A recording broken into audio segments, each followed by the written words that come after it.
আসসালামু আলাইকুম। বৃষ্টি বৃষ্টি ওয়েদারে কী খেতে মন চাই বলো না বন্ধুরা? সবাই তো বলে খিচুড়ি খেতে মন্দ হয় না, কিন্তু আমার এতটাও পছন্দ না আর এতটাও খারাপ লাগে না। এজন্য আমি আজকে একেবারে বৃষ্টির মধ্যে নিয়ে এলাম খিচুড়ি নিয়ে। মসুর ডাল আর চালটা আগেই থেকে ধুয়ে রেখেছি। তারপরে আমি উনুনে কড়াই বসিয়ে দিলাম। কড়াইটা একেবারে গরম হয়ে গেছে। তারপরে একেবারে দিয়ে দিলাম সরিষার তেল। গরম হয়ে গেলে দিয়ে দিলাম পেঁয়াজ কুচি দেওয়ার পরে আদা ও রসুন বাটা দিয়ে একেবারে স্কিপ হয়ে গেছে ওটা বন্ধুরা। তারপরে ধুয়ে রাখা সেই শুকনো চাল আর ডালটা দিয়ে দিলাম। তারপরে মাঝপথে আমি কিন্তু বাটা আদা রসুন দিয়ে দিলাম, সাথে দিয়ে দিলাম লবণ, দিয়ে দিলাম পরিমাণ মতো হলুদ।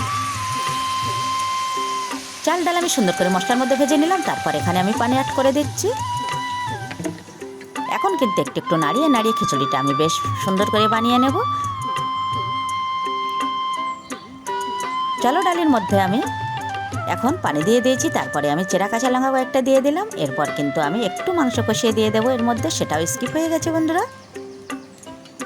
একটু করে নাটে খিচুড়িতে আমি একেবারে রেডি করে নেব। আর শেষে কিন্তু একটু মিষ্টি দিতে ভুলবে না। যারা মিষ্টি পছন্দ করো, অল্প একটু মিষ্টি হলে কিন্তু খিচুড়ির স্বাদ আরও দ্বিগুণ হয়ে যায়। আর তার সাথে যদি হয় কিছু ভাজা, এজন্য আমি আলু পটল কুচিয়ে রেখেছিলাম, সেটাকে সুন্দর করে লাল লাল করে ভেজে নেব। এভাবে খিচুড়িটা রান্না আমি শেষ করব। আর যেই মতো আমি রান্নাটা শেষ করলাম তখনই কিন্তু আমাদের সারা ট্রেন এসে গেছে। এখন তো প্রায় খিচুড়িটা আমার হওয়ার পথে বন্ধুরা। মাটির উনুনে যে কোনো রেসিপি বানালে সেই রেসিপির স্বাদটা কিন্তু একটু বেশি হয়। আমরা যারা গ্রামে থাকি তারা তো আমরা খিচুড়ি মাটির উনানে বেশিরভাগ রান্না করি। আর সেই মতো আমি রান্না করে এখন কিন্তু পরিবেশন করে দিলাম। সবাই কিন্তু এখন খেতে বসবো, সেই সাথে সারামণিও খেয়ে